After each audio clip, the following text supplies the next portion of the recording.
Then Yehudah came near unto him and said, O my lord, let your servant, I pray you, speak a word in my lord's ears, and let not your anger burn against your servant, for you are even as Pharaoh, my lord, asked his servant, saying, Have ye a father or a brother? And we said unto my lord, We have a father, an old man, and a child of his old age, a little one, and his brother is dead, and he alone is left of his mother, and his father loves him. And you said unto your servants, Bring him down unto me, that I may set my eyes upon him. And we said unto my lord, The lad cannot leave his father, for if he should leave his father would die. And you said unto your servants, Except your youngest brother come down with you, ye shall see my face no more. And it came to pass, when we came up unto your servant my father, we told him the words of my lord. And our father said, Go again and buy us a little food. And we said, We cannot go down. If our youngest brother be with us, then will we go down, for we may not see the man's face, except our youngest brother be with us. And your servant my father said unto us, Ye know that my woman bore me 2 sons, and the one went out from me. And I said, Surely he is torn in pieces, and I saw him not since. And if ye take this also from me, and mischief befall him, ye shall bring down my gray hairs with sorrow to Sheol. Now therefore, when I come to your servant my father, and the lad be not with us, seeing that his life is bound up in the lad's life, it shall come to pass, when he sees that the lad is not with us, that he will die. And your servant shall bring down the gray hairs of your servant our father with sorrow to Sheol. For your servant became surety for the lad unto my father, saying, If I bring him not unto you, then I shall bear the blame to my father forever. Now therefore I pray you, let your servant abide, instead of the lad, a bondman to my lord, and let the lad go up with his brethren. For how shall I go up to my father, and the lad be not with me, lest perchance I see the evil that shall come on my father?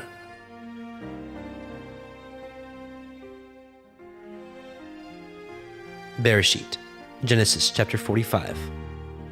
Then Joseph could not refrain himself before all them that stood by him, and he cried, Cause every man to go out from me. And there stood no man with him, while Joseph made himself known unto his brethren. And he wept aloud, and the Mitzrayim in the house of Pharaoh heard. And Joseph said unto his brethren, I am Joseph. Does my father yet live? And his brethren could not answer him, for they were troubled at his presence. And Joseph said unto his brethren, Come near to me, I pray you. And they came near. And he said, I am Joseph your brother, whom ye sold into Mitzrayim. Now therefore be not grieved, nor angry with yourselves that ye sold me hither, for Elohim did send me before you to preserve life. For these 2 years has the famine been in the land, and yet there are 5 years in which there shall neither be earing or harvest. And Elohim sent me before you to preserve you a posterity in the earth, and to save your lives by a great deliverance. So now it was not you that sent me hither, but Elohim. And he has made me a father to Pharaoh, and lord of all his house, a ruler throughout all the land of Mitzrayim. Haste ye, and go up to my father, and say unto him, Thus says your son Joseph, Elohim has made me lord of all Mitzrayim. Come down unto me, tarry not, and you shall dwell in the land of Goshen, and you shall be near unto me, you and your children, and your children's children, and your flocks, and your herds, and all that you have. And there will I nourish you, for yet there are 5 years of famine, lest you and your household, and all that you have, come to poverty. And behold, your eyes see, and the eyes of my brother Benjamin, that it is my mouth that speaks unto you. And ye shall tell my father all my glory in Mitzrayim, and all that ye have seen, and ye shall haste and bring down my father hither. And he fell upon his brother Benjamin's neck, and wept. And Benjamin wept upon his neck. Moreover, he kissed all his brethren and wept upon them. And after that, his brethren talked with him. And the fame thereof was heard in Pharaoh's house, saying, Joseph's brethren are come. And it pleased Pharaoh well, and his servants.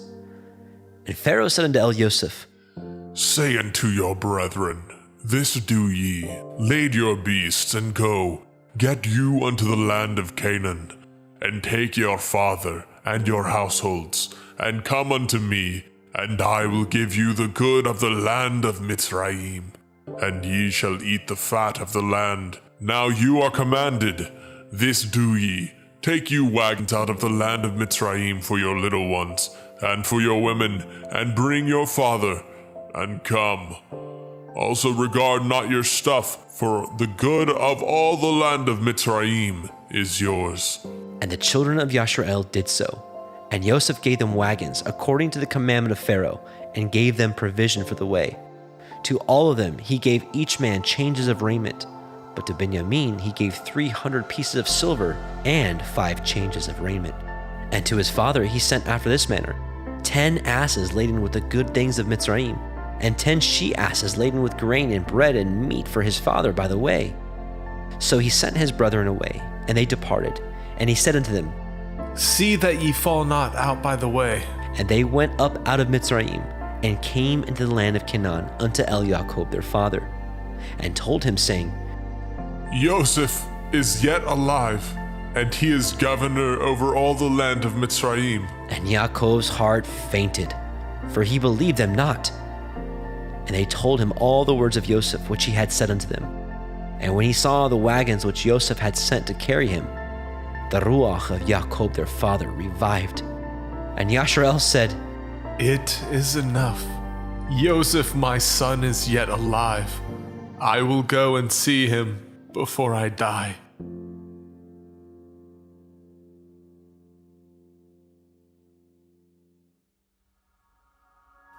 Bereshit, Genesis chapter 46. And Yashrael took his journey with all that he had, and came to Beersheba, and offered sacrifices unto the Elohim of his father Yitzchak. And Elohim spoke unto Yashrael in the visions of the night, and said, Yaakov, Yaakov. And he said, Here am I. And he said, I am El, the Elohai of your father.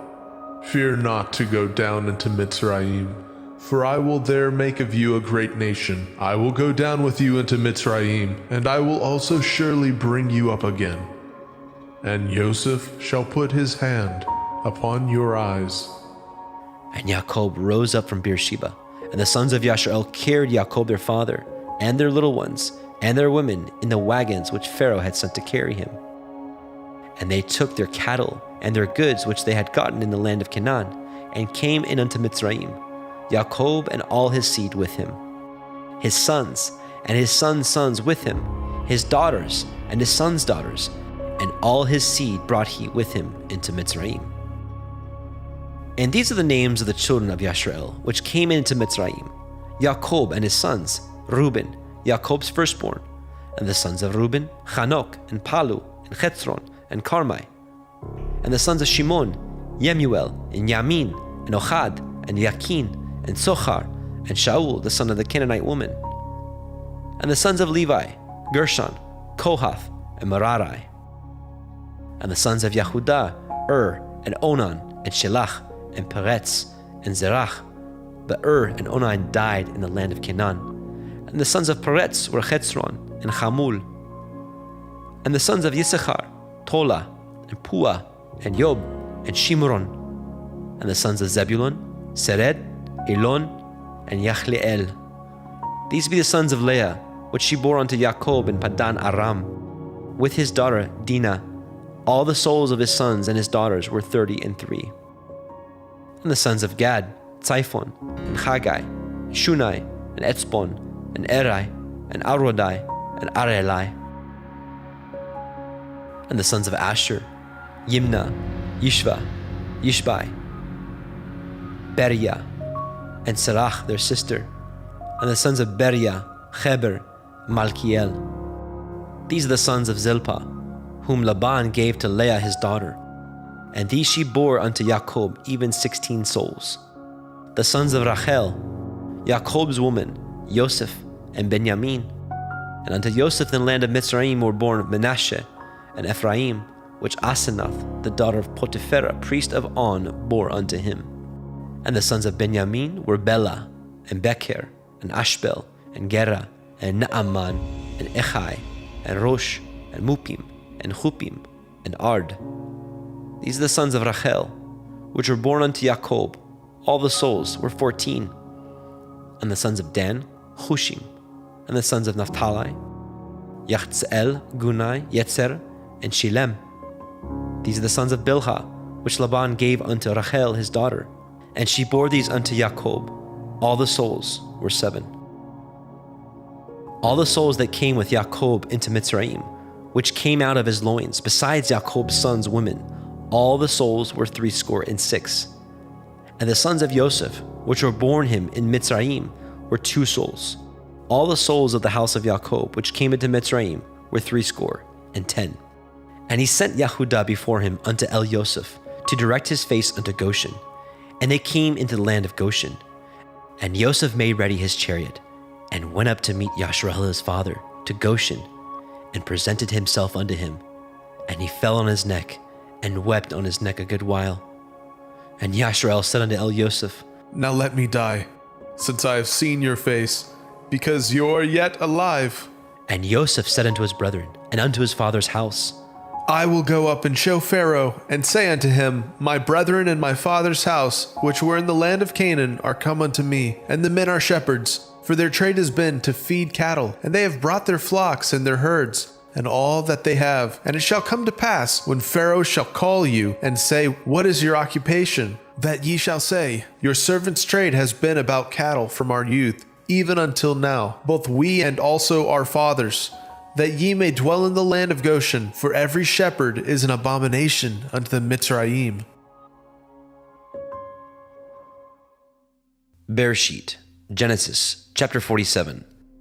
Then Yosef came and told Pharaoh and said, My father and my brethren, and their flocks, and their herds, and all that they have, are come out of the land of Canaan. And behold, they are in the land of Goshen. And he took some of his brethren, even 5 men, and presented them unto Pharaoh. And Pharaoh said unto his brethren, What is your occupation? And they said unto Pharaoh, Your servants are shepherds, both we and also our fathers. They said moreover unto Pharaoh, For to sojourn in the land are we come, for your servants have no pasture for their flocks, for the famine is sore in the land of Canaan. Now therefore we pray you, let your servants dwell in the land of Goshen. And Pharaoh spoke unto El Yosef, saying, Your father and your brethren are come unto you. The land of Mitzrayim is before you. In the best of the land make your father and your brethren to dwell. In the land of Goshen let them dwell. And if you know any men of activity among them, then make them rulers over my cattle. And Yosef brought in Yaakov his father, and set him before Pharaoh. And Yaakov blessed Pharaoh. And Pharaoh said unto El Yaakov, How old are you? And Yaakov said unto Pharaoh, The days of the years of my pilgrimage are 130 years. Few and evil have the days of the years of my life been, and have not attained unto the days of the years of the life of my fathers in the days of their pilgrimage. And Yaakov blessed Pharaoh, and went out from before Pharaoh. And Yosef placed his father and his brethren, and gave them a possession in the land of Mitzrayim, in the best of the land, in the land of Ramesses, as Pharaoh had commanded. And Yosef nourished his father and his brethren and all his father's household with bread according to their families. And there was no bread in all the land, for the famine was very sore, so that the land of Mitzrayim and all the land of Canaan fainted by reason of the famine. And Yosef gathered up all the money that was found in the land of Mitzrayim and in the land of Canaan for the grain which they bought. And Yosef brought the money into Pharaoh's house. And when the money failed in the land of Mitzrayim and in the land of Canaan, all the Mitzrayim came unto El Yosef and said, Give us bread, for why should we die in your presence? For the money fails. And Yosef said, Give your cattle, and I will give you for your cattle, if money fail. And they brought their cattle unto El Yosef.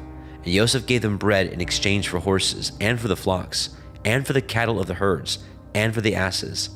And he fed them with bread for all their cattle for that year. When that year was ended, they came unto him the second year and said unto him, We will not hide it from my lord, how that our money is spent.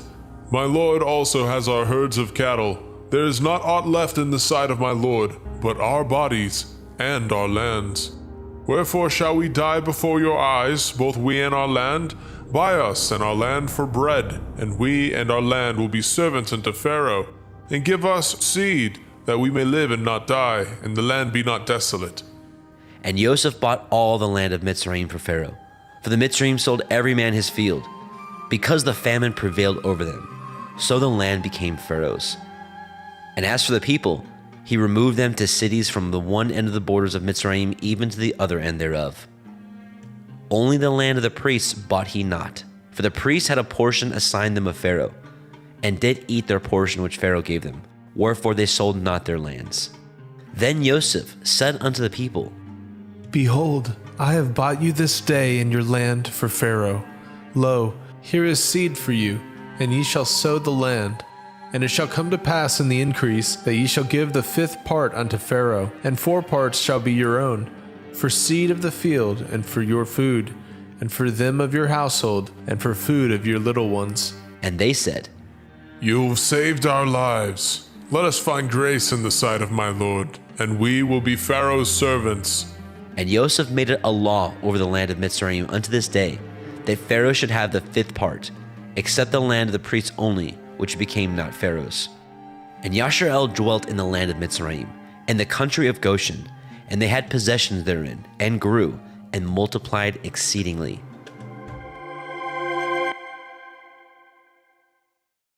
I've structured my talk today specifically for those of you who are here to try to debunk flat Earth, and we know you're here. Those of you who came here specifically for the purpose of debunking the flat Earth. And so I want to give you 12 helpful hints on how to go about doing so. Thus, I've titled my first part of this lecture, Debunking Flat Earth 101. Now, I should warn you up front, attempting to debunk flat Earth often leads to converting you into becoming a flat earther. So I'm giving you fair warning, especially with the first point that I'm going to present here. Point number 1, never forget, we used to be you. All right, fair warning. We all started out as skeptics. Every one of us. This is stupid. This is crazy. This is the 21st century, for crying out loud. Why are we talking about this? This was settled hundreds of years ago, right? How many of you started out that way? Yeah, pretty much everybody, right?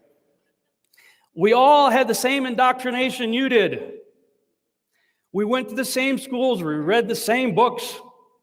We've seen the same movies, television shows, and documentaries. We've all been to the same museums that you've been to. There's no question that you're going to ask that we haven't already asked ourselves. So it's not likely that you're going to stump us with some amazing new piece of evidence that we haven't already thoroughly considered ourselves. Now, I'll just say this. Many, but not all of us, come at this from a biblical perspective. Now, you may hear various presenters here during this conference that are and are not from that perspective. I do come from a biblical worldview, so I will present some things from that perspective, but not everybody's on the same page. So this is not a religious movement, even though many people who come into this understanding quickly realize there must be a creator.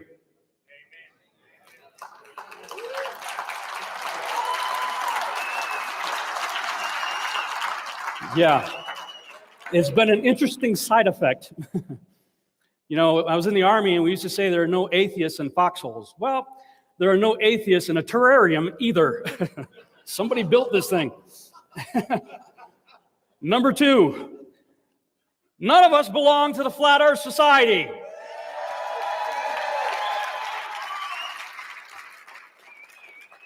Media, please take note of that. All right, we didn't run one day and say, boy, you know, I got to join some club or cult, you know. I want to join something where everybody's going to hate me and make fun of me and call me names for the rest of my life. Yeah, where do I sign up? When we say, yeah, I believe in enclosed world cosmology or flat earth, immediately people, oh, you must belong to the Flat Earth Society. Well, that's like, saying, hey, I'm a Christian. Oh, you must be Catholic. No. Me personally, I grew up Baptist, but there's tens of thousands of denominations to choose from.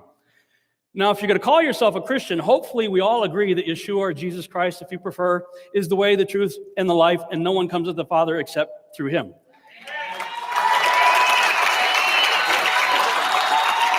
Regardless of your denomination, hopefully if you're calling yourself a Christian, you got that part right. But there's a lot of other things we clearly disagree on, right, within Christianity. Well, the same is true with this subject here.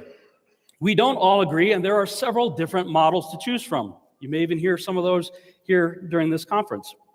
The one thing we do all agree on, though, is that the earth is not a spinning ball.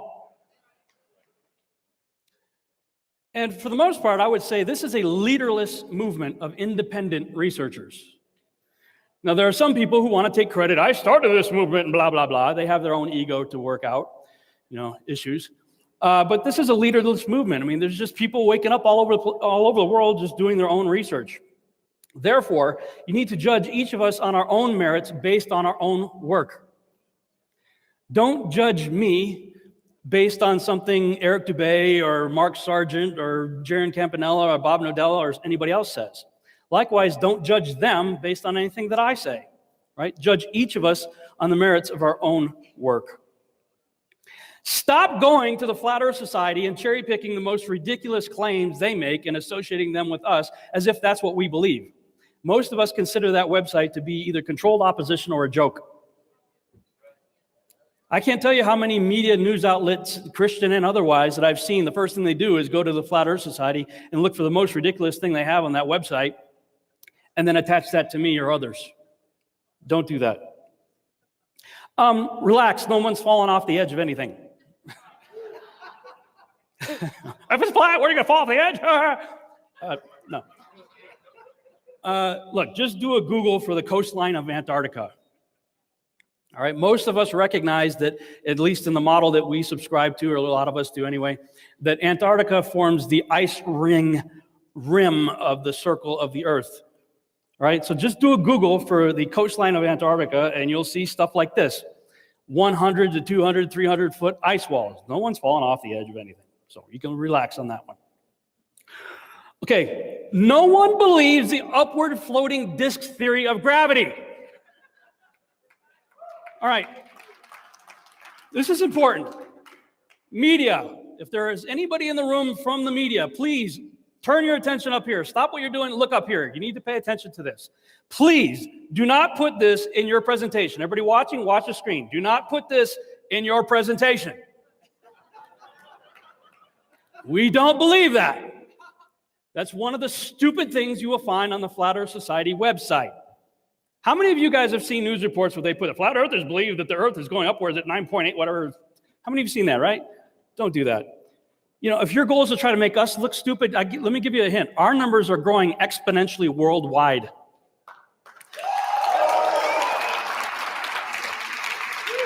I doubt yours are. So if you're going to try to make us look stupid by doing that, you're just going to prove how stupid you are. So I'm trying to help you out here, all right? Number 5, you guys don't know anything more about gravity than we do.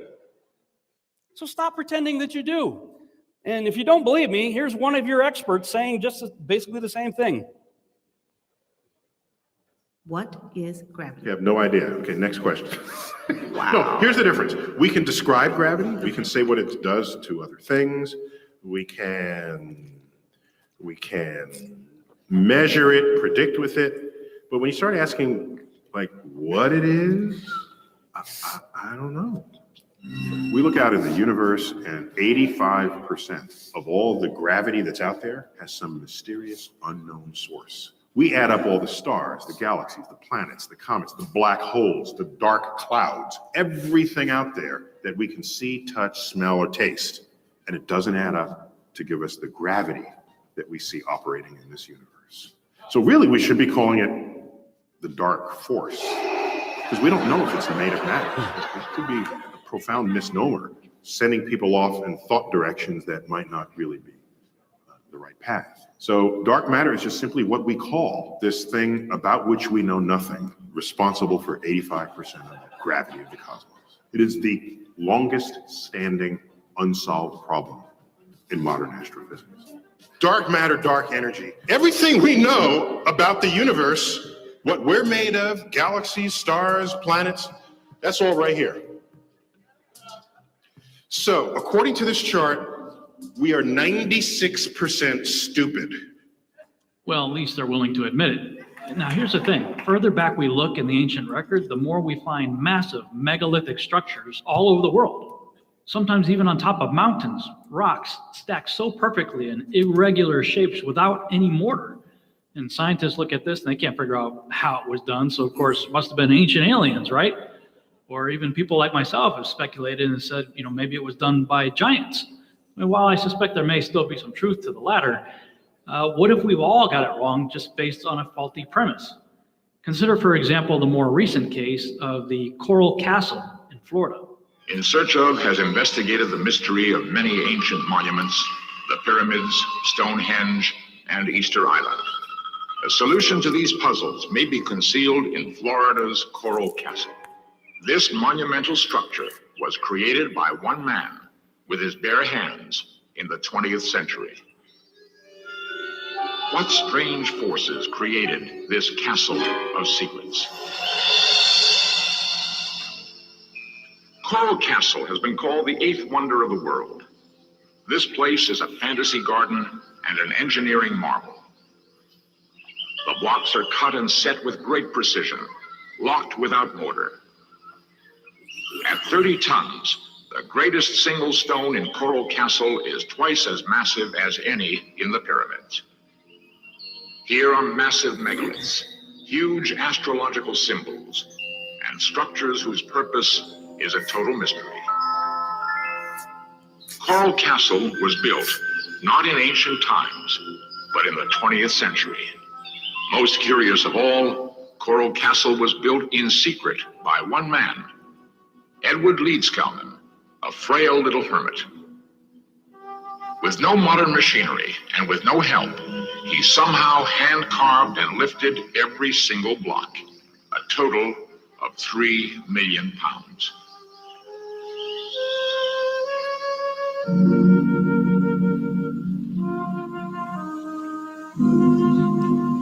With all our modern technology, we might be able to duplicate the pyramids. But how could we ever do it with our bare hands? Dreamers beyond the fringe of science have postulated a long-lost art of harnessing anti-gravity. It seems incredible, but Ed Leedskalnin may have rediscovered these ancient secrets. He'd say this is because of the stars and the moon, and he would go on and he would show us his electrical machine. Now he made electricity, and he'd always divert your question. This block weighs 9 tons. It's just one piece of rock. See what you can do with one hand?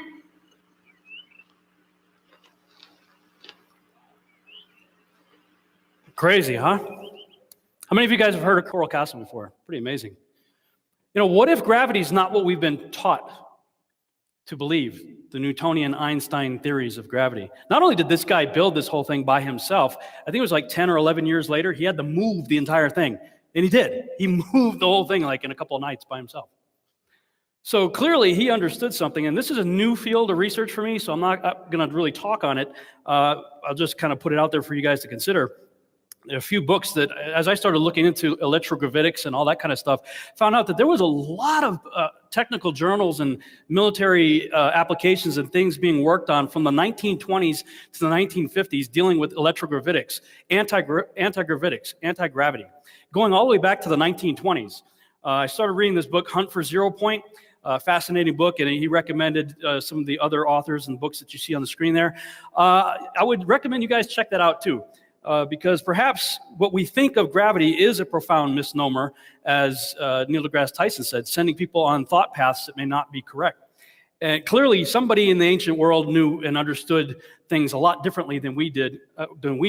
I mean, they're moving huge blocks of stone up mountains, for crying out loud, and building megalithic structures that don't even have mortar. everything's so tightly knit together. Amazing. Another website to check out, or our YouTube channel, is the Thunderbolts Project, talking about the electroplasma universe. Fascinating stuff. So consider this. If anti-gravitics has been figured out since the 1920s, don't you think it might be easy to fake space in a warehouse? Just consider that. Look into the Earth's magnetic field and ley lines and things like that. Have you ever heard about ley lines? That the Earth supposedly has some sort of electrical field around it, and megalithic structures around the world, like the pyramids of Giza and whatnot, are built on these things. That's what it looks like on a globe projection map.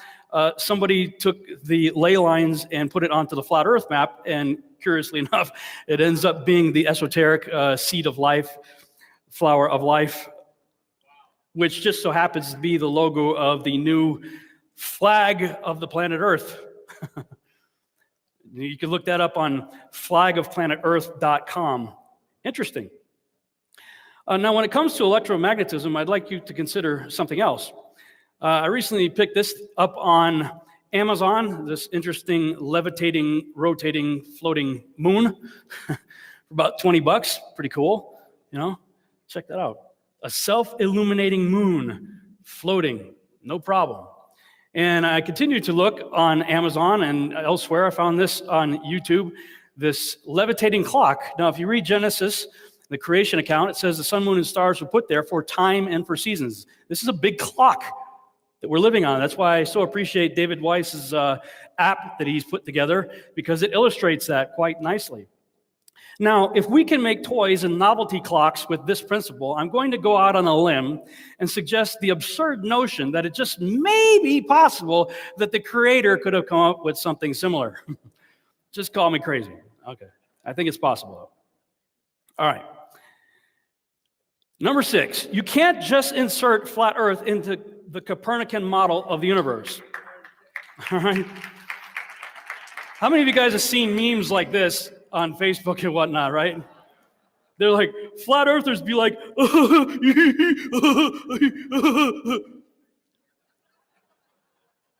no, we don't believe that. They're all doing their best Barney Rubble, right? Flat earthers, we don't believe that.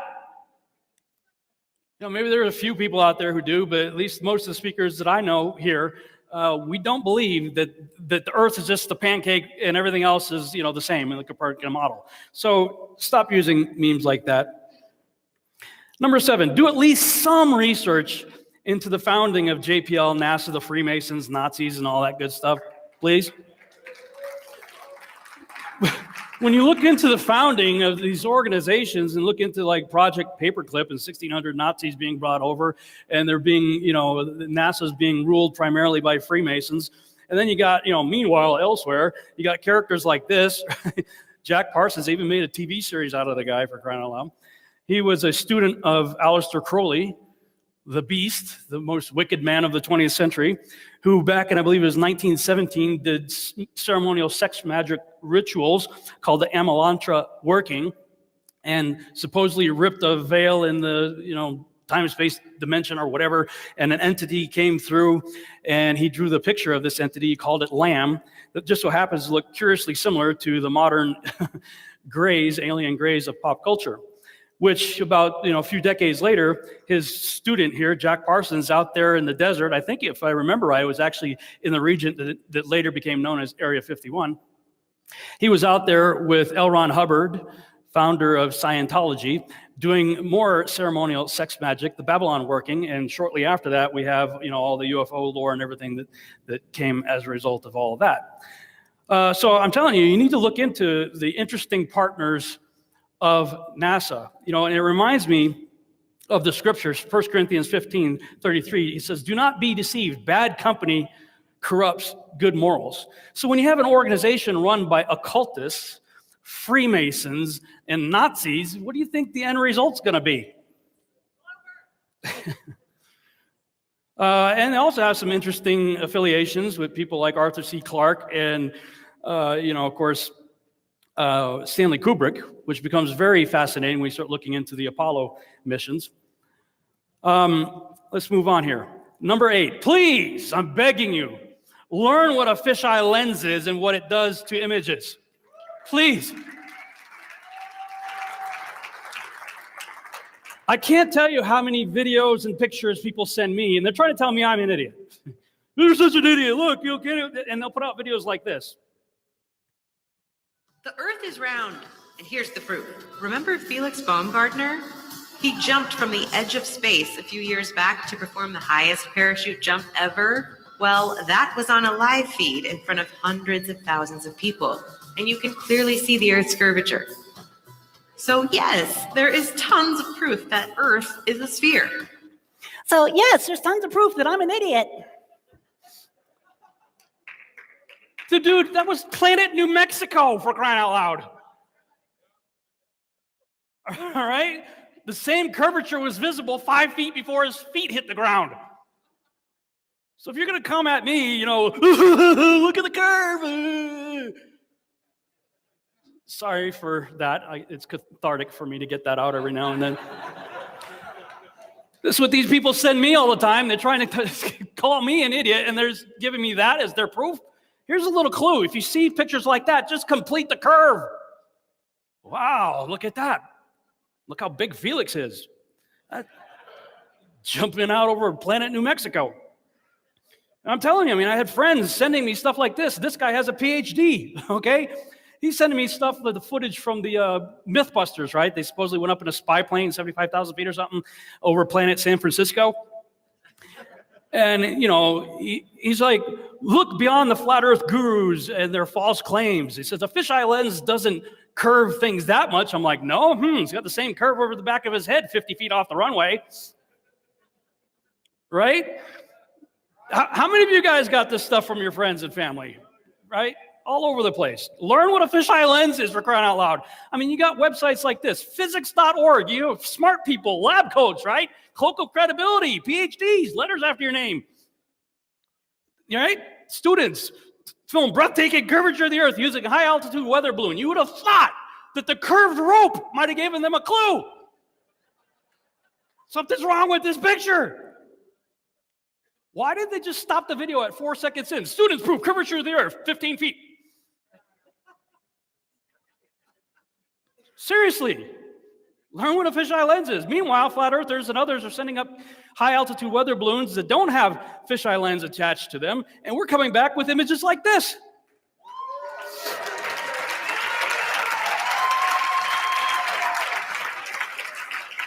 You know, it's interesting. I saw the movie First Man. Have you guys seen that movie, the Neil Armstrong movie just came out?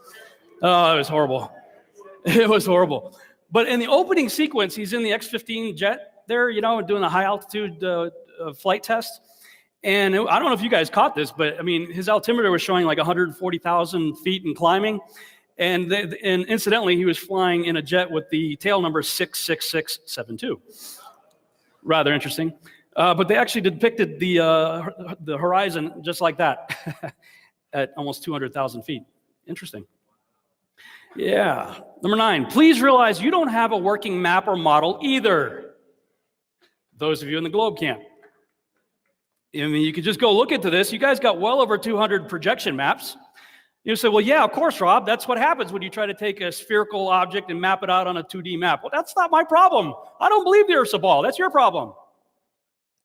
But you're coming at me and others and saying, well, show us a map, show us the model. Well, you don't have a map. You've had 2,500 years and you still don't have a map, right?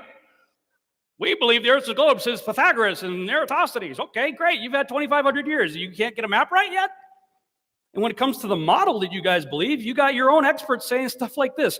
Usually in science, when we're off by a factor of 2 or a factor of 10, we call that horrible. We say something's wrong with the theory. We're off by a factor of 10. However, in cosmology, we're off by a factor of 10 to the 120th. That is a 1 with 120 zeros after it. This is the largest mismatch between theory and experiment in the history of science. Wow. Why don't you guys knock off at least 100 zeros and get back to us? Oh, we're off by 10 to the 20th power. Woo-hoo-hoo, great. Wonderful. You guys are coming at us. Show us a map, show us a model. You've had 2,500 years and $51 million a day for organizations like NASA, and you don't have a model right yet either.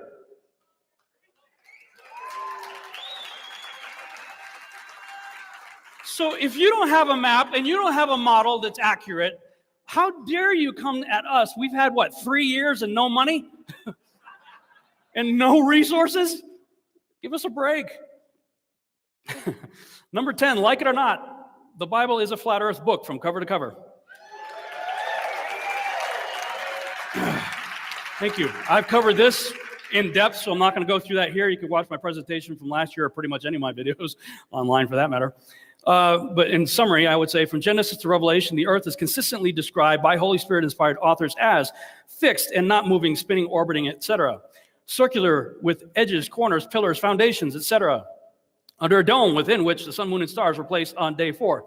Now, this is not thus saith the Lord. You will not find this in any Bible or anything like that. This is thus thinketh Rob in the King James. I'm an artist, okay, by trade. So as I'm reading through the text, this is my artist conceptualization of what I see. I don't claim this to be the actual what we're living in, but it's what makes sense to me when I read the text. This is what I see in my mind. And on the interior of that, you would have essentially the footstool of God. Now, whereas there is absolutely nothing in the Bible that supports any notion of this, Danny Faulkner, or anybody else in here from the creation ministry.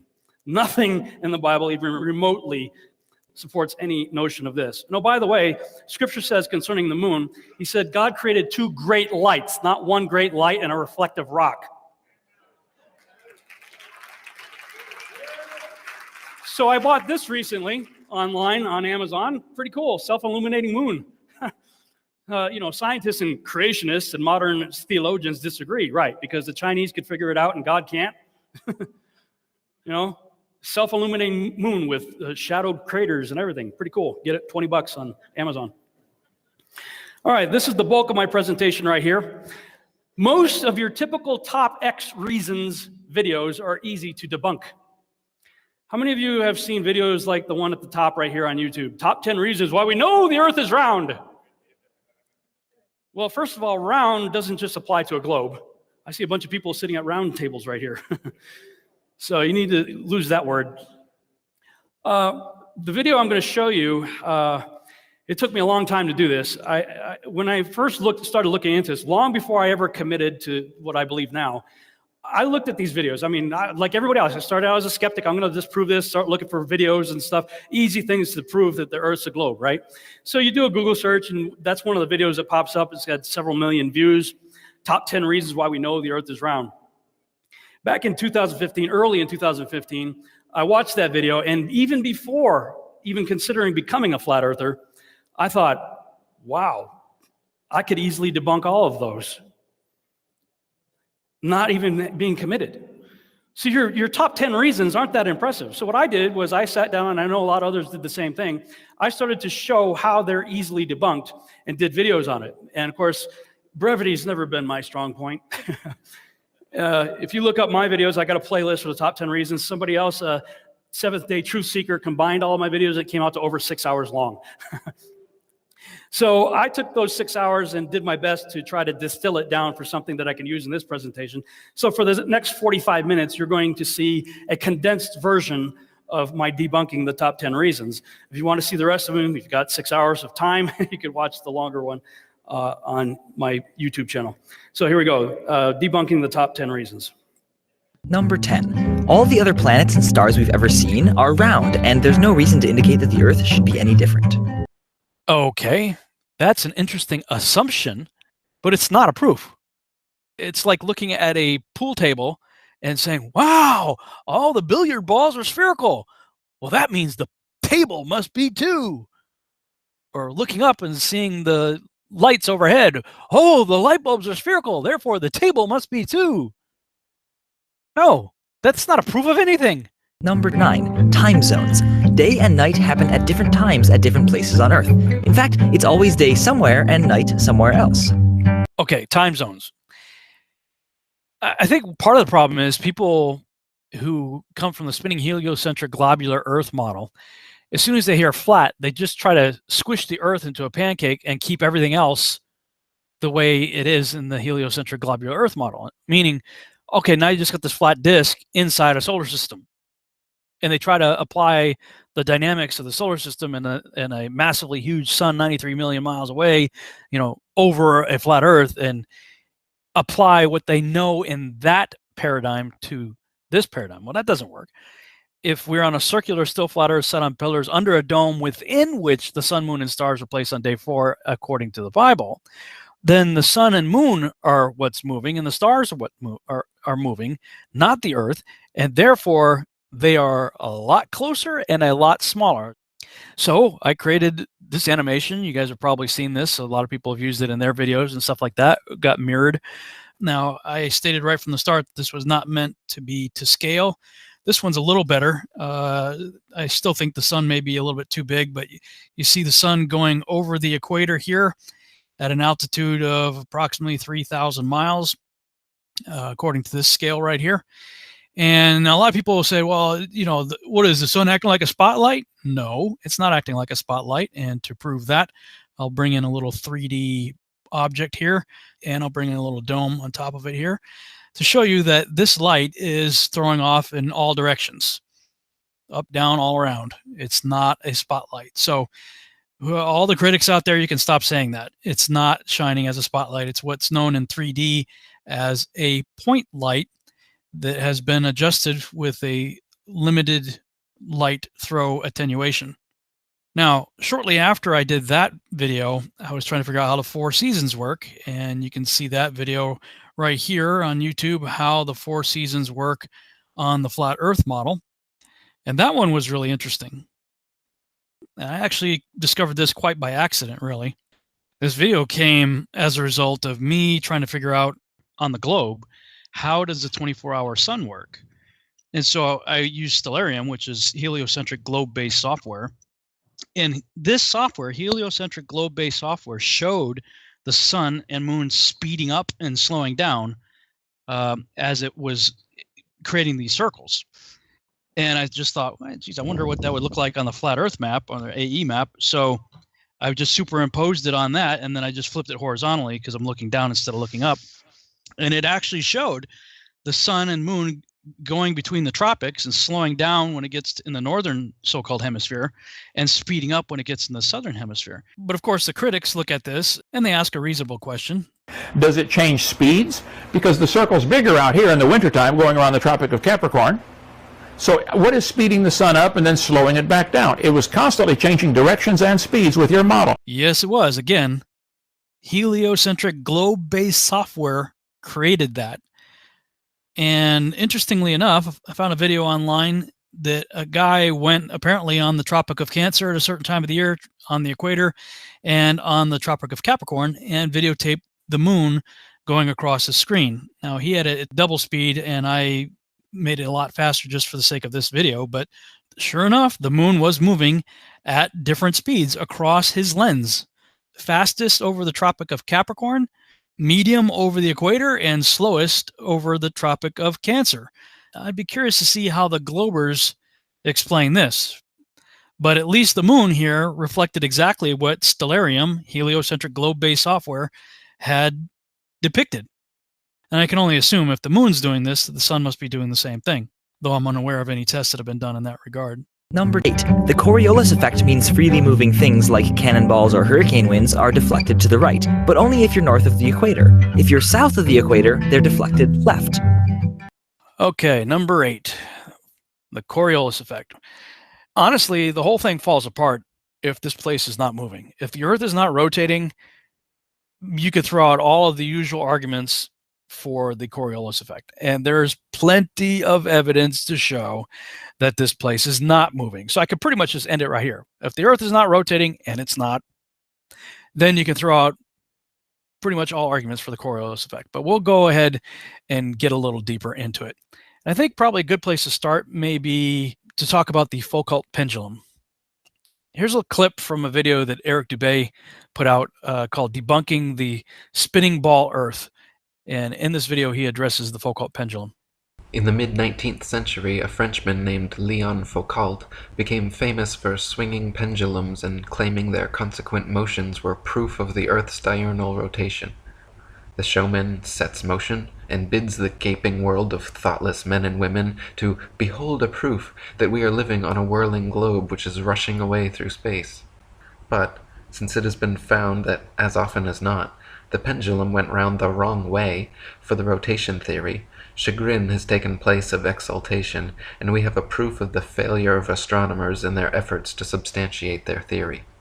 So to begin with, Foucault's pendulums do not uniformly swing in any one direction. Sometimes they rotate clockwise, and sometimes counterclockwise. Sometimes they fail to rotate, and sometimes they rotate far too much. Scientists who have repeated variations of the experiment have conceded time and again that, quote, it was difficult to avoid giving the pendulum some slight lateral bias at starting. The behavior of the pendulum actually depends on 1. The initial force beginning its swing, and 2. The ball and socket joint used, which most readily facilitates circular motion over any other.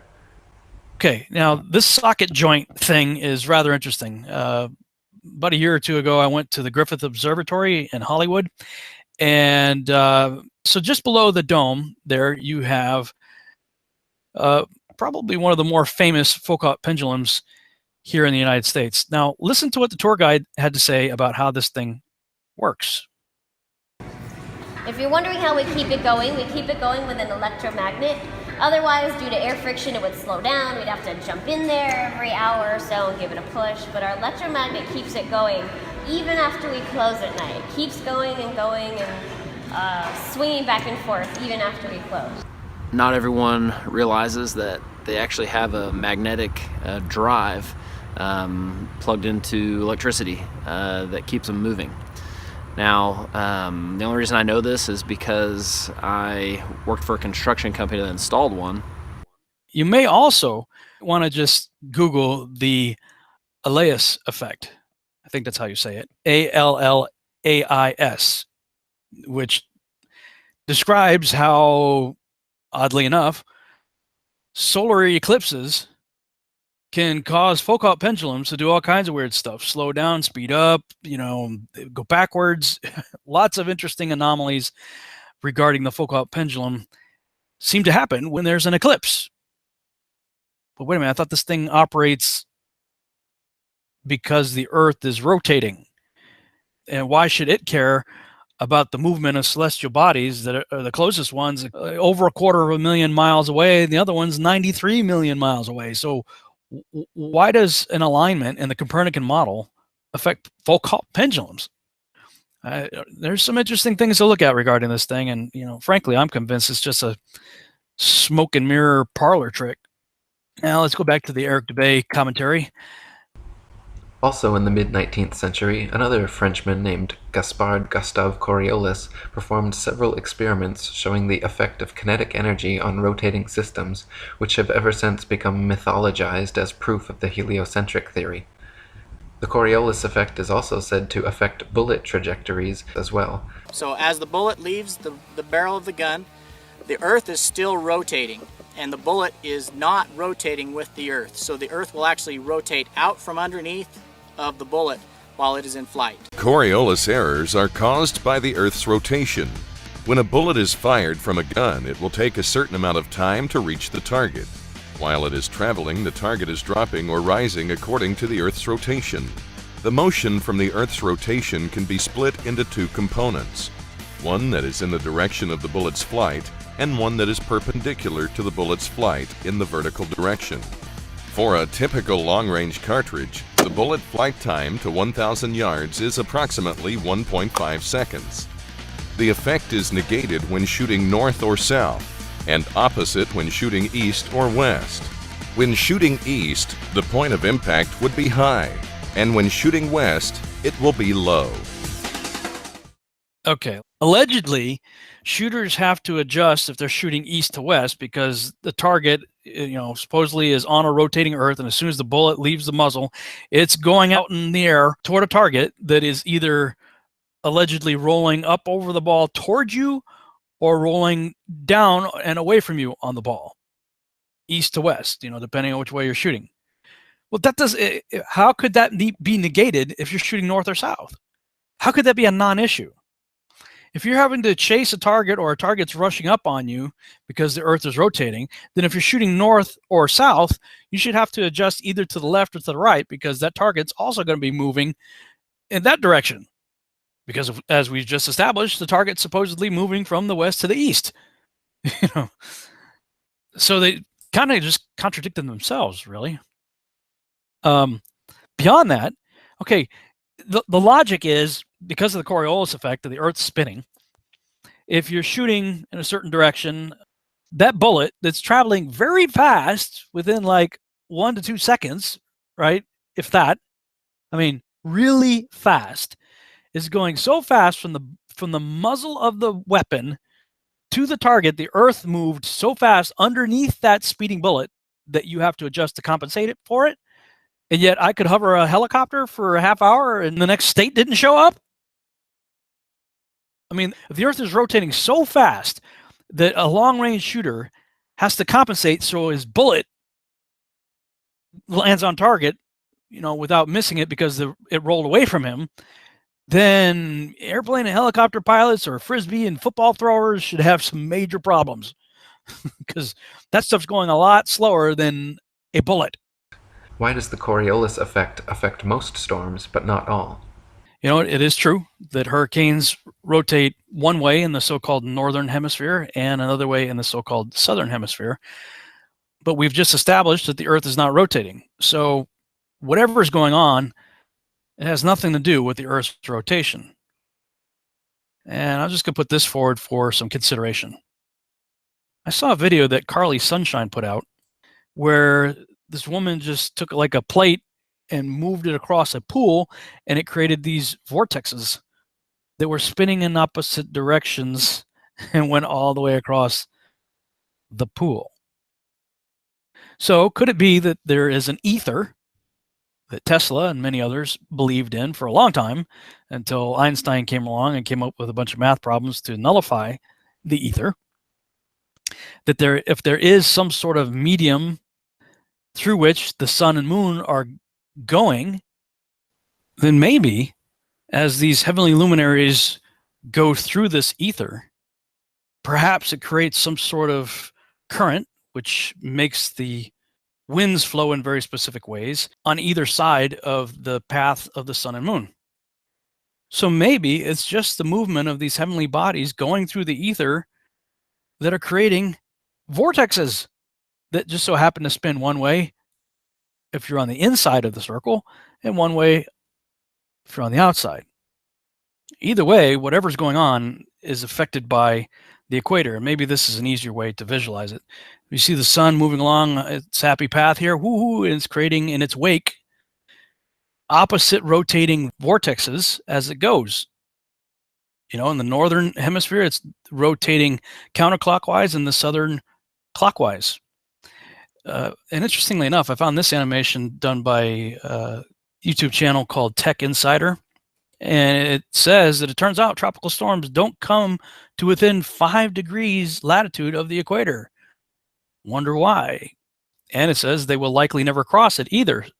And that's because of the winds pushing the storms away from the equator. Well, I mean, if that's the path of a localized sun and moon going around the circle of the Earth, it just kind of makes sense that they're not going to get in the path of it.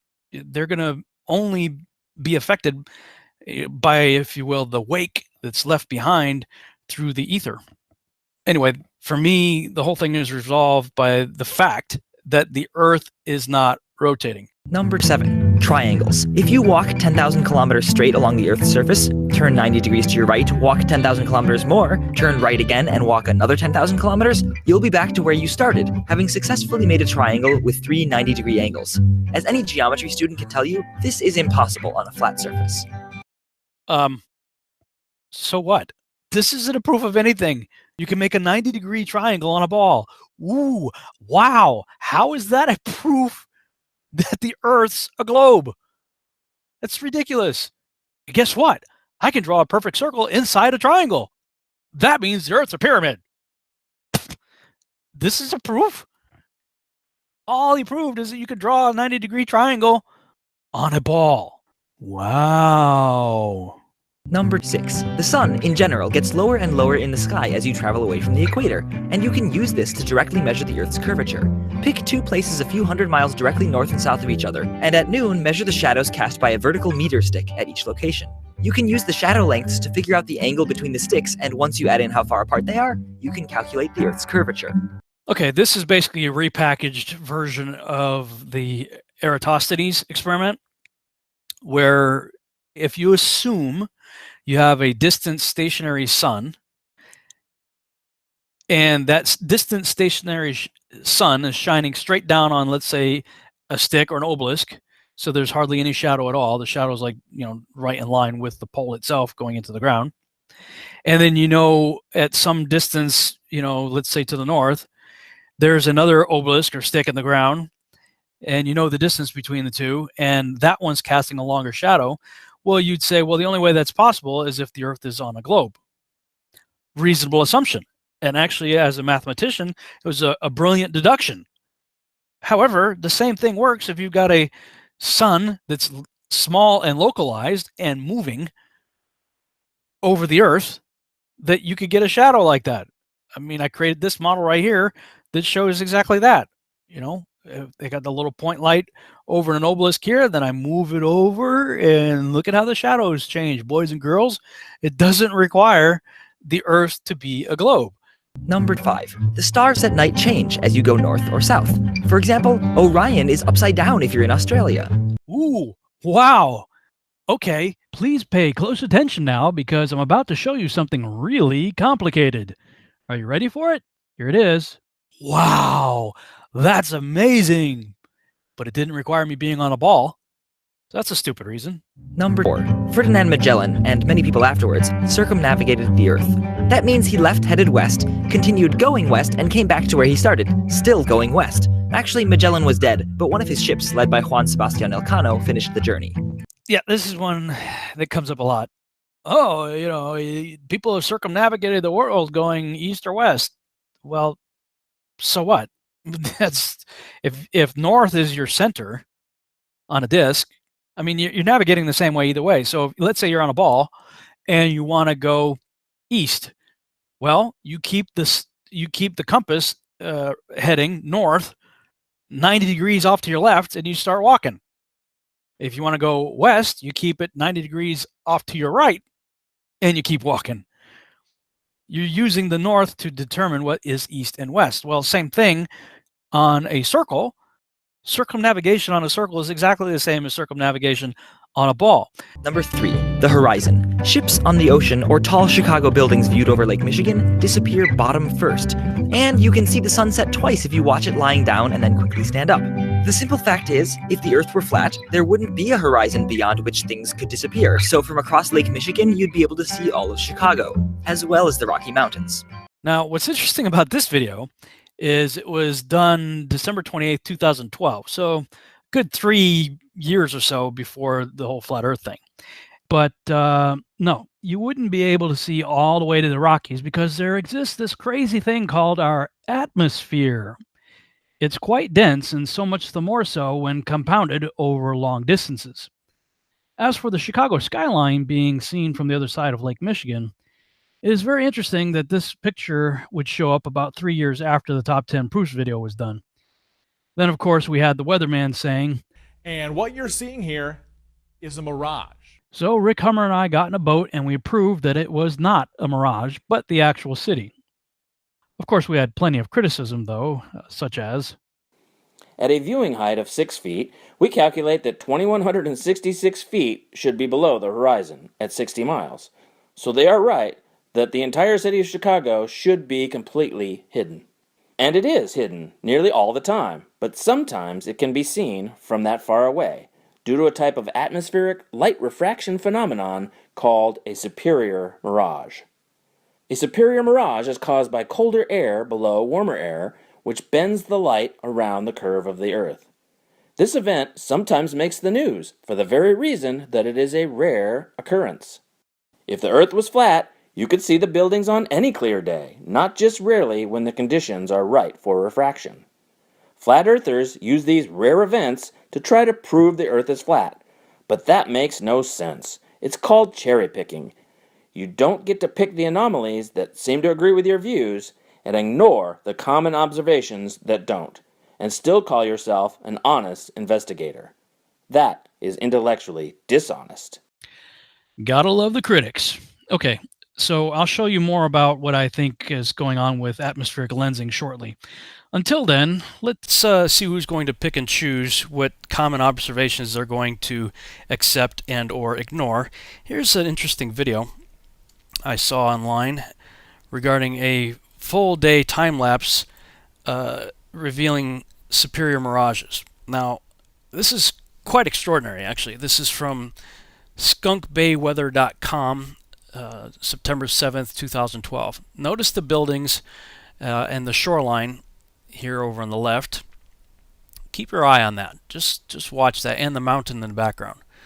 Yeah, everything's pretty cool. You can see pretty much everything there, but as the day progresses, and we are now at 9:30 a.m. and it's 59 degrees, 60 degrees, it's getting warmer, the temperature is changing, we start to see some miraging take place, right? It starts to distort things a little bit. Ooh, look at that. The water seems like it's getting higher, and we're losing buildings, and we're losing the beach. Here it is now, noon, 63 degrees and climbing. Uh-oh, there it goes. Oh, there it is again. Oh, it's all miraged. Huh, it's all distorted. Sometimes you see it, sometimes you don't. The default is to see it, though. That's the point. The default is minus distorting atmospheric conditions, you would be able to see everything clearly. But due to different temperature variations and density in the atmosphere and whatnot, sometimes you can see the whole shoreline and the buildings, sometimes you can't. But the magic trick is not in being able to see it. It's what is taking place that obscures your ability to do so. Look at this. And the mountains in the background shrink and expand and everything too.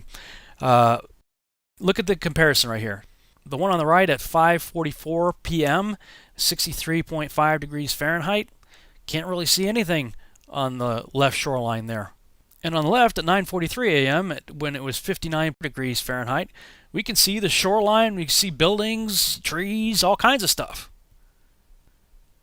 So, I mean, either this is, filling up and draining so that the water level is higher or lower, or it's due to atmospheric lensing and distortions, refraction, and all that good stuff, causing us to not be able to see it at certain times. I think that's exactly what's going on Lake Michigan. And again, based on that imagery that I saw looking 46 miles across versus 0.6 miles across, I really do believe that just like the experts said, the globalist guys, they are the ones that said, hey, the atmosphere really is acting like a lens, and they put a lens in front of the camera to show how it works. Again, more on this shortly. Number 2. During a lunar eclipse, the shadow of the Earth on the moon is curved. The following is from a radio show I did back in 2015, talking about the issue of lunar eclipses. Now, we'll talk about the eclipses in a second, but believe it or not, many people believe that the phases of the moon are also caused by the shape and shadow of the Earth. I mean, I wish I had $1 for every time somebody called me an idiot while claiming that the phases of the moon are caused by the shape of the Earth. The Earth is not responsible for the phases of the moon, even in the spinning heliocentric NASA-based model. It's not. They say that the phases of the moon are caused by the angles of the sun's light hitting the moon. And speaking of angles, ever notice on days when the sun and moon are up at the same time, the terminator line on the moon is often quite off from where it should be if it were in fact reflecting the light from the sun. Okay, now see the sun going down in the west over there, and go this way and up, and there's the moon with the shadow angled this way. So you would think that if the moon is reflecting the light of the sun, that the sun should be shining this way. Problem is, the sun is now way down here. Look at the terminator line of the shadow. You would think the light should be coming directly across from it, but it's not. It's way down there. The angle is totally wrong for that shadow. So, if the moon is not reflecting light as it should, could the moon actually be exactly as the scriptures say it is? You've got a number of scriptures saying that the moon is a light. It's a lesser light, according to Genesis. And in Isaiah and Ezekiel, it talks about the sun causing her light to shine or giving her light. There's nothing in Scripture that indicates that it's a reflector. And so back to the Griffith Observatory, you would think for the display on lunar phases that you would see a moon going around tidal locked to the Earth such that the same face is always pointing toward the Earth. And as it's rotating around the Earth with the same face always pointing toward the Earth, see how the phases work. I mean, you would think that they would have a display like that, but they didn't. What did they have? They had a self-illuminating moon going around in a circle, creating the moon phases. But, you know, I'm having a hard time with that whole reflector thing, especially when you realize that anytime you have a reflector, it's going to bounce back the same light that is shined on it. And we've found that that is not the case, that the moon gives off a totally different light. The sun gives off warm light or hot light, and the moon gives off a cold light. So I'm going to set up my whiteboard just like I did before, with it facing toward the direct moonlight. And I'll get my iPhone here to focus up on my thermometer. Okay, let's do a test here.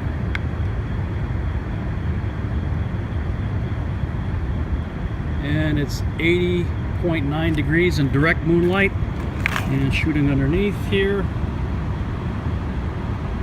it's 89.6 degrees in the full moon light. So 9 whole degrees different. You know, all I did is take a foam core, you know, trifold thing you can get at Walmart and set it up, reflecting the light of the moon. And it showed it was 9 degrees warmer in the shade of the moon than it was in direct moonlight. That's a totally different kind of light. I mean, you know, the light of the sun brings life to living organisms and stuff, and you know, there's documentation about how the light of the moon does the exact opposite. It aids in decay. It's a totally different light. All right, so now that we've established that, let's get to the topic of lunar eclipses. And I'll go back to a video that I did back in 2015. So, if the phases of the moon are not caused by the shadow of the Earth, what about the lunar eclipse? Now, that one everybody seems to understand to be the result of the moon going into the Earth's shadow, as depicted here. You have the Earth's penumbra and the Earth's umbra. And as the moon starts to go into the umbra side of it, that's where somehow the dark shadow of the Earth makes the moon turn red. That's what all the charts and everything show, but is that really the case? Well, let's see. This author points out some really interesting things regarding lunar eclipses and solar eclipses as well. Dr. Robotham goes on to say, besides the above difficulties or incompatibilities, many cases are on record of the sun and moon being eclipsed when both were above the horizon. That's a big problem. The sun, the earth, and the moon not in a straight line, but the earth below the sun and moon, out of the reach or direction of both, and yet a lunar eclipse has occurred. Is it possible that a shadow of the earth could be thrown upon the moon when sun, earth, and moon were not in the same line? Bessel, the greatest astronomer of our time, in a letter to myself in July 1844 said, I do indeed continue in the belief that Procyon and Sirius are both true double stars, each consisting of one visible and one invisible star. Another quote, The belief in the existence of non-luminous stars was prevalent in Grecian antiquity and especially in the early times of Christianity. It was assumed that among the fiery stars which are nourished by vapors, there move other earthly bodies which remain invisible to us. That's from Origen. Another one by Diogenes of Apollonica. Stars that are invisible and consequently have no name move in space together with those that are visible. Lambert, in his cosmological letters, admits the existence of, quote, dark cosmological bodies of great size. Now, if all this is true, this may solve the problem of what do we do with things like this Planet X Nibiru thing, which even in the spinning heliocentric globe model is reckoned to be a dark planetary body. So, and of course, scientists are all talking about dark matter and everything today, even in that standard model. So if people can talk about dark bodies in the spinning heliocentric globe expanding universe model, then why couldn't we apply the same thing to the flat Earth enclosed model? What if there are dark bodies within the dome? Robotham continues.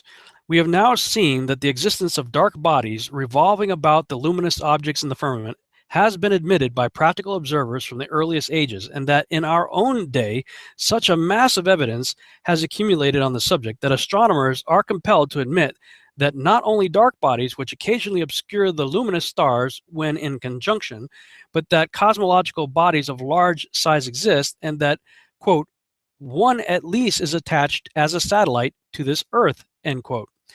It is this dark or, quote, non-luminous satellite, end quote, which when in conjunction or in line with the moon and an observer on Earth is the immediate cause of a lunar eclipse.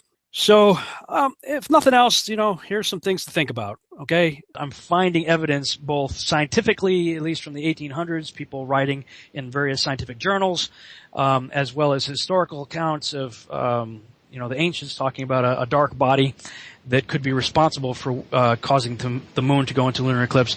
And frankly, the whole idea of the moon going into a blood red lunar eclipse while the sun is still up, in my mind, obliterates the whole idea that the lunar eclipse is due to the sun, earth, and moon being in a line and the moon in the shadow of the earth. It doesn't work.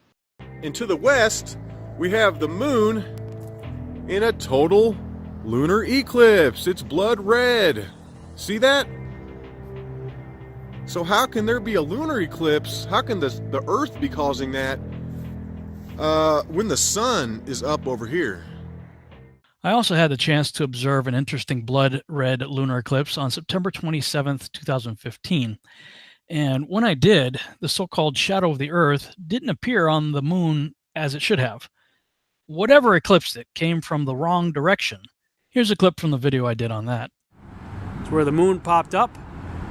The only problem is the sun had just set about an hour and 45 minutes earlier right behind us, and yet the shadow was coming from this direction, which is north. How did the shadow from the Earth being cast by the sun, which set in the west, end up coming from the north? Sun went down in the west right behind us. Shadow of the Earth came from the north on the left side of the moon, which is the side facing north. So if the sun went down behind us in the west, you would think the shadow would have been on the bottom of the moon instead of the left side of the moon.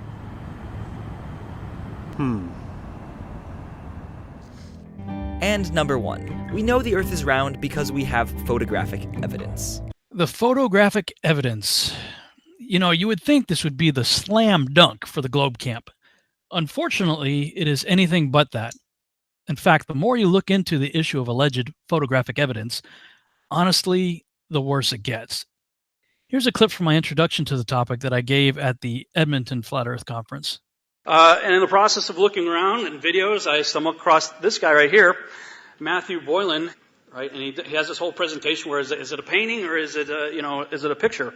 And along those lines, I started to think about that. And the thing that all of these photographs have in common is that they are all artwork. And take a look at that, the top two especially. That's not a photograph of wine glasses and bottles of wine. That's a painting, photorealistic painting. The bottom four images are actually done by a friend of mine. The bottom left is, none of those actually are sculptures. The bottom left is a painting of a sculpture, and the other ones are drawings. Okay? Now, yeah, I see the same thing, right? You look at that and you say, wow, and well, let's put it a little bit into perspective here. Which do you think is harder to paint?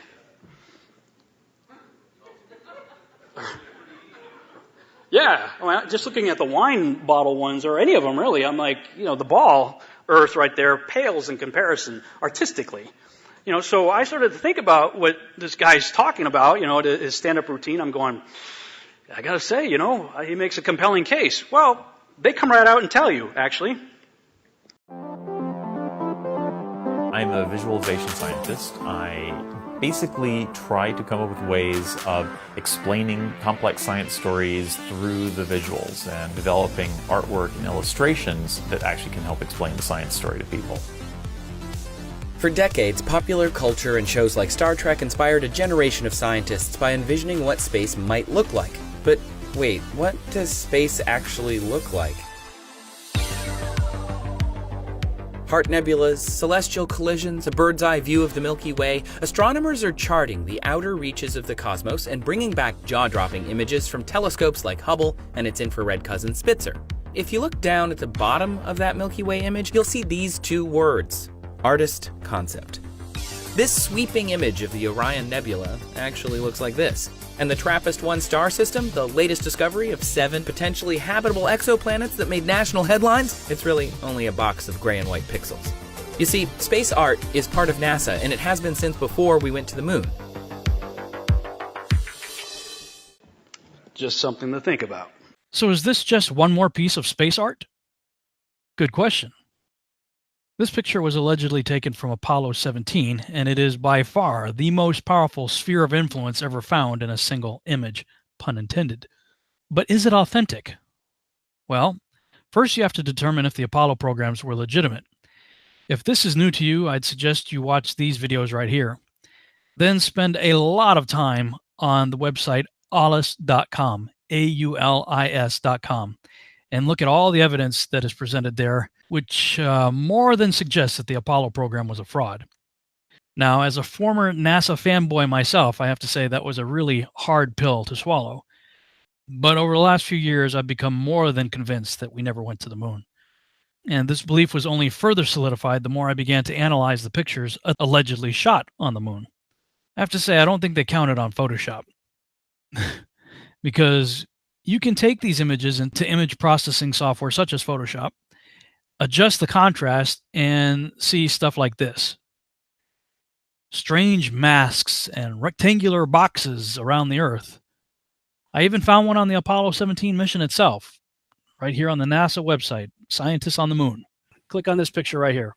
Supposedly the same mission, same guys that took the picture of the most famous picture of our Earth. I'm going to do Save Image As. And let's see, Apollo Moon. Let's call it Apollo Moon 17. And I'm going to open that in Photoshop. Okay, I'm going to zoom in on the Earth. I'm going to go to Image, Adjust, Levels, and I'm going to bring the levels up. Uh-oh. Why is there a square box around the Earth allegedly taken from the scientists on the moon in Apollo 17? And people wonder why I don't trust NASA. That's why I don't trust NASA. I mean, they're always out there saying, Rob, everybody's trying to show you stuff from space, and you keep rejecting it. This is why I reject it. These guys are liars. So, I mean, if we never went to the moon, then this picture is not real. Since then, they've put out many more what they call blue marble alleged photographs of our Earth. The problem is they're all vastly different.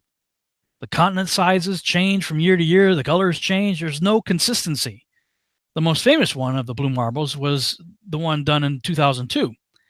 But if you take it into Photoshop and start zooming in on it, you begin to see where clouds were replicated using the clone tool. I mean, even its creator, Rob Simmons, admits it is Photoshop, but it has to be.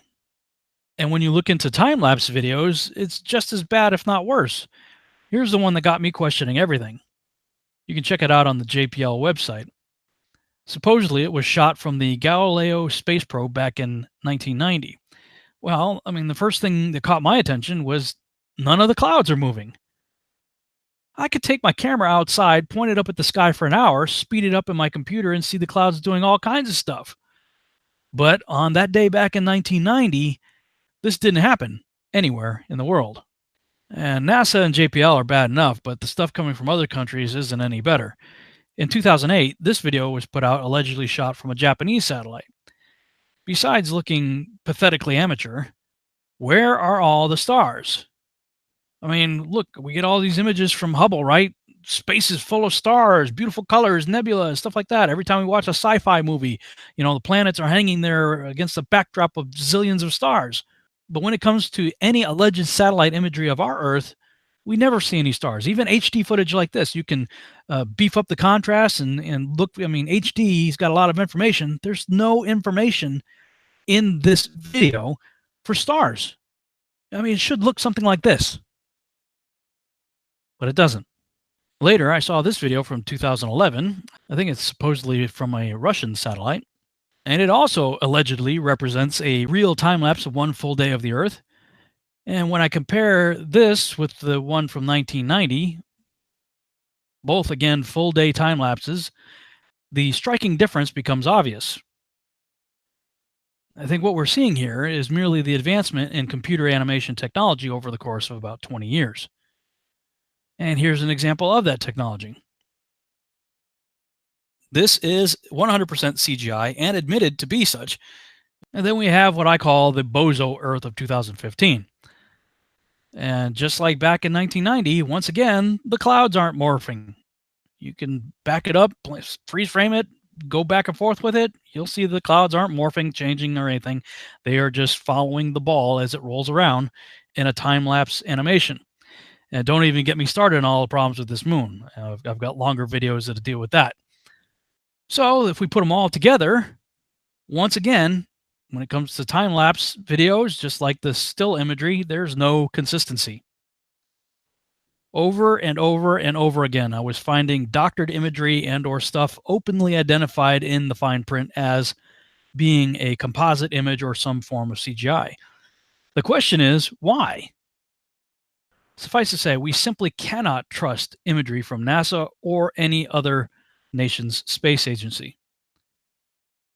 It's all garbage. And the sad part is it's only going to get worse because computer software just keeps getting better and better and better. For instance, Andrew Kramer from Video Copilot just released this plugin for After Effects.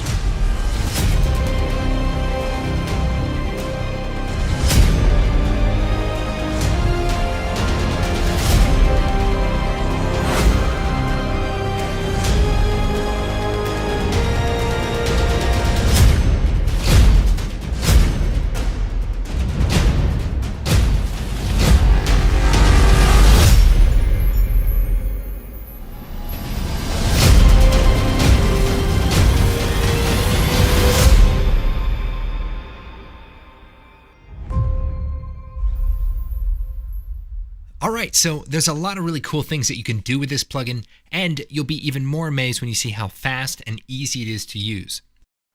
So, there you go.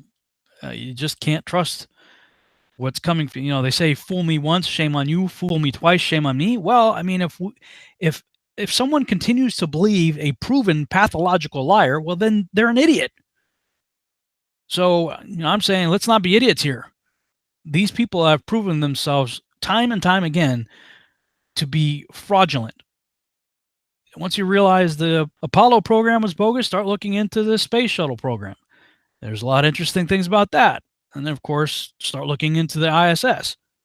And you got to ask yourself, if we know for a fact that they faked stuff in Apollo and we've got reasonable doubt about some of the space shuttle missions, and more videos coming out exposing the ISS with footage just like this. There's lots of stuff out there. There's some really good YouTubers out there who have been watching these guys like a hawk and pulling down footage like this. These people are lying to us with our money. Tens of millions of dollars a day they're lying to us. So yeah, when you've got so many videos exposing what's going on up there as a fraud, I'm sorry, but the so-called photographic evidence simply is not that compelling, especially if you actually take the time to look into it. All right. So that's a 45-minute version of the 6-hour version. If you want more, you can check that out on my YouTube channel, and other people have done the same thing. So, and I did all that before even becoming convinced of the things that I believe today. As a globe earther, looking at these proofs going, well, our proofs aren't really that good. And if you think we're going to Mars, man, the pictures aren't any better. You know, people out there finding pictures that are supposedly from the probe on Mars, right? And yet we find places on Earth that coincidentally look exactly the same when you take the red filter off. And oh yeah, we have discovered life on Mars. They got squirrels up there. You know, people zooming in on the high resolution pictures and finding squirrels and stuff. You know, and you know, look up Devon Island. You know, Jaron was the first one that I saw pointing this out. He did a video on it, and I went and looked it up myself. And you could go on Google Earth and check it out for yourself. You know, what they're doing on Devon Island, they could just as easily pass for everything that they show us that is supposedly from Mars. Do you really believe that we have a remote-controlled doom buggy on Mars? I can barely get cell phone reception in here. We're like, with a little doom buggy on Mars? Wow. If you think Elon Musk is your savior, yeah, there's a lot of crazy, interesting things about Elon Musk. In fact, my friend Gons from the Face Like the Sun YouTube channel did a video just recently on what appears to be the Luciferian family ties to this guy, Illuminati and whatnot. Check it out if you haven't seen it. His Face Like the Sun is his YouTube channel. Look it up. It's a fairly recent upload that he did. And actually, I was talking with Nathan Roberts last night. We went out to eat, and he apparently, he may talk about it later, met a guy who claims to be Elon Musk's nephew, and some of the stories he told him, wow. But perhaps the most interesting of all, how many of you have ever heard the name Elon before you heard of Elon Musk? Anybody? That's a weird name, right? I've never heard that name before. And yet, in the 1950s, Wernher von Braun wrote a fiction novel called Project Mars, A Technical Tale. In chapter 24, How Mars is Governed, it says the Martian government was directed by, I can't barely read that, 10 men, something like that. Anyway, it says the leader of them is Elon. The leader of the men on Mars in the government is a leader by the name of Elon, written in the 1950s. Maybe it's a coincidence, right? All right, moving on. Please try to keep up with the rest of the class. We're not going to do your homework for you. So many people, how about this? What about this? What about that? What about that? Hey, look, you know, I've put out well over 200 videos, I think, on this by now. Thousands of hours worth of content, blogs, and hundreds of pages of blogs. And so have a lot of other people in this room. Do your own research. Look it up.